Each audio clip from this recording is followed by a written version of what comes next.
Hey, this is the old gaming geezer, and we're playing a little bit of Kerbal Space Program. That's right. We're going to see here the maiden voyage of the Kerfuffle 1.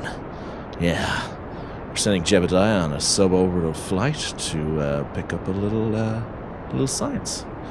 Now, the Kerfuffle 1 is a very simple two-stage launcher, and it's not very complicated. Yeah, I've been playing Kerbal Space Program for a while. I haven't played it in a few months, but I used to play it quite a lot. So this is all new to me because it's quite different from the last time I played it. All this science stuff is new, and there's new parts and all that kind of stuff. There's Jeb doing a crew report. The sky is mostly blue below us. Now he's observing the mystery goo, and it's clumped together and brittle. Good for him. So Jeb gets out and collects the data from both of the goo containers, although he doesn't actually need to do that, seeing as they're attached to his return ship. But you know what? This is Jebediah. Are you going to tell him he's wrong? I don't think so. I don't think so at all. So I guess he's going to get back into his ship. He's done what he came here to do, and I think it's time for Jeb to splash down. And here he comes, splashing down. Oh, that's looking good. So I guess Jeb should do a little bit of a crew report while the capsule slowly tips over. Okay, well, you know, it's not designed for this sort of thing. It's not a boat, it's a spaceship, and spaceships don't generally float. So now he's going to get out. He's going to get out of the Kerfuffle 1 and have a little swim. Take a quick surface sample of the briny sea of Kerman. Excellent. So one of the mods that I'm using here is the Final Frontier mod, and this tracks the careers of your Kerbals with mission badges. It basically adds entries for each Kerbal when they do something, always giving an extra badge to the Kerbal who did something first. For example, here, Jeb is the first Kerbal in space. He's also the first Kerbal to do an EVA, and he withstood acceleration of 6 Gs, which is a lot. Definitely. What you saw there was actually my second flight. I didn't actually record my first because it was really only one of those flights where you jump out onto the launch pad and take a surface sample and an EVA report. But I got enough stuff here to unlock general rocketry survivability and stability, so science for the win. And I'll be getting those next ones soon enough, as soon as I got enough science. Next we have our first attempt at an orbit, and again, of course, Jebediah is at the controls. This ship is the Kerfuffle 3. And it's a little bit more complex with those solid rocket boosters strapped to the sides, but we're going to be losing those very quickly. And there they go. As you can see, I'm showing a lot of this to you in 4 times time acceleration, because if you've played Kerbal Space Program, you know that it does take a lot of time to do these things. Now we're doing our orbital insertion burn to get Jebediah into a nice circular 75-kilometer orbit. We just dropped our stage, and now we are on our final maneuvering stage. Yeah. Jebediah, of course, will be the first Kerbal to orbit Kerman, as Final Frontier is going to tell us. So now we're going to do some experiments in orbit, and gather some of that sweet, sweet science. Observing the mystery goo, going down at the ship on an EVA. Jeb has recorded his observations about the situation. Yeah. That tells us a lot about the previously unknown data that is being collected by this incredibly expensive spaceship. Okay, well. So I guess it's time for Jebediah to come home. Jeb's pops back inside his ship, prepares to go. You can see that I'm messing around with the maneuver nodes here, because I'm trying to set Jeb down somewhere in that desert on the far side of the planet. But as you'll see, I sort of messed it up and we landed off in the ocean somewhere. But so this is a nice shot of the spaceship up against the sun. We came in here in a very shallow trajectory, and the ship is just looking great. We're dropping off our final stage there, and we're coming down into the atmosphere. I thought I'd give it a little spin first, because I just thought that looks cool. Now, I came in very, very shallow here, very shallow. In Kerbal Space Program, the game doesn't really simulate the atmospheric drag properly, so and it definitely doesn't do atmospheric friction. So if I was using something like FAR, Ferrum Aerospace, which replaces the aerodynamic system in the game, this would have been a perfect return trajectory. But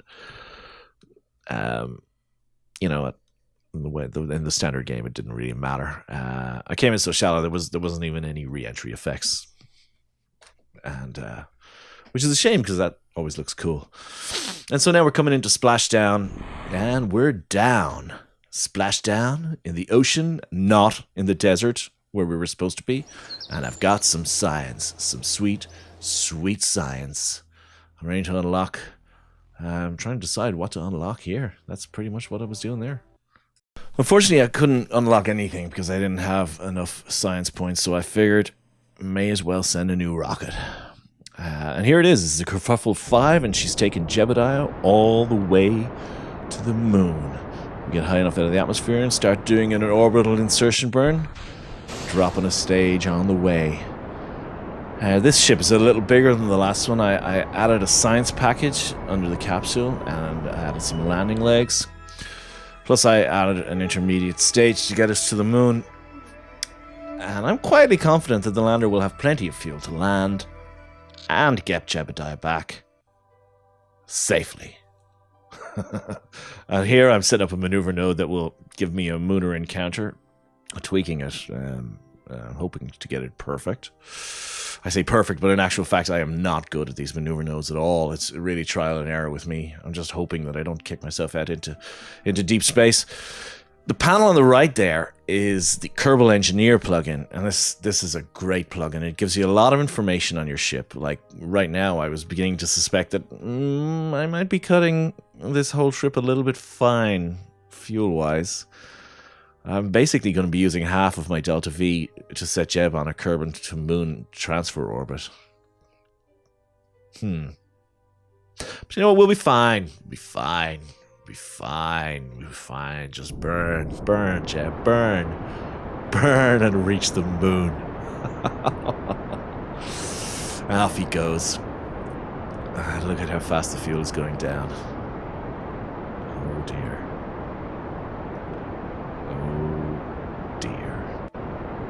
And so here we are now on our Mooner transfer orbit.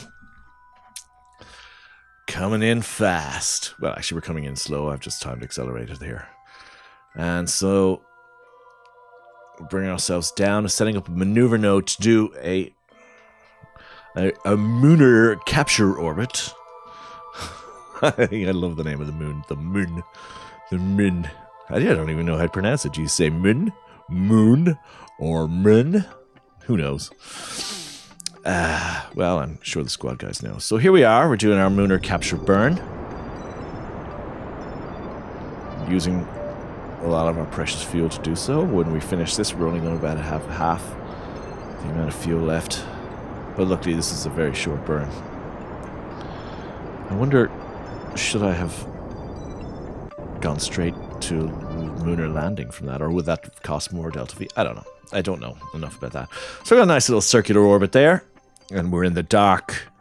So let's do some science in the dark. The goo feels right at home here. Of course you do, you mystery goo. Let's get Jebediah out. We'll do an EVA report.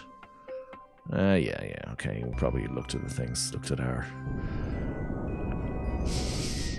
We recorded our observations about the situation there, I'm sure. So now we are. We've just done our Mooner landing burn. So we're coming in. We're coming in fast as well. Landing gear is out.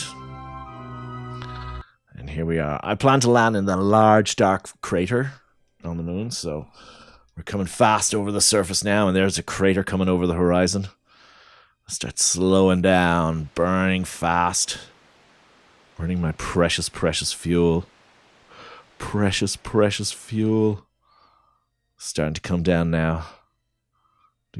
Do some quick science. I think I observed the goo, the mystery goo. Down we come, down we come. We're going to land in that big crater. Beside that little crater, inside the big crater. Slowing us down. Slowing us down. And still slowing us down. And Jebediah has become the first Kerman to land on the moon. Doing a little science. Jumping out. Does a little science dance. Pops down. Plants a flag. You just gotta do it. And now at this point, I'm beginning to realize that there's absolutely no way that Jebediah has got enough fuel to get home. I mean, there's not a hope in hell of getting him home. You know? There probably isn't even enough fuel in that thing to get him up into lunar orbit again, as he collects all the data from outside of the capsule. So at this point, I'm trying to figure out what the hell am I going to do. I don't have any technology. Luckily, here comes Bob to the rescue. Jeb's fellow astronaut. He's been his support. He's been right behind him the whole way through. But Bob has never gone into space because Jeb has always been there, taking the limelight, getting on top of that giant explodey rockety thing and shooting off into space. But now, Jeb's in trouble. And who else but Bob? Bob, who's been with him all the way. Right beside him, pushing him into the spaceship when it was about to explode.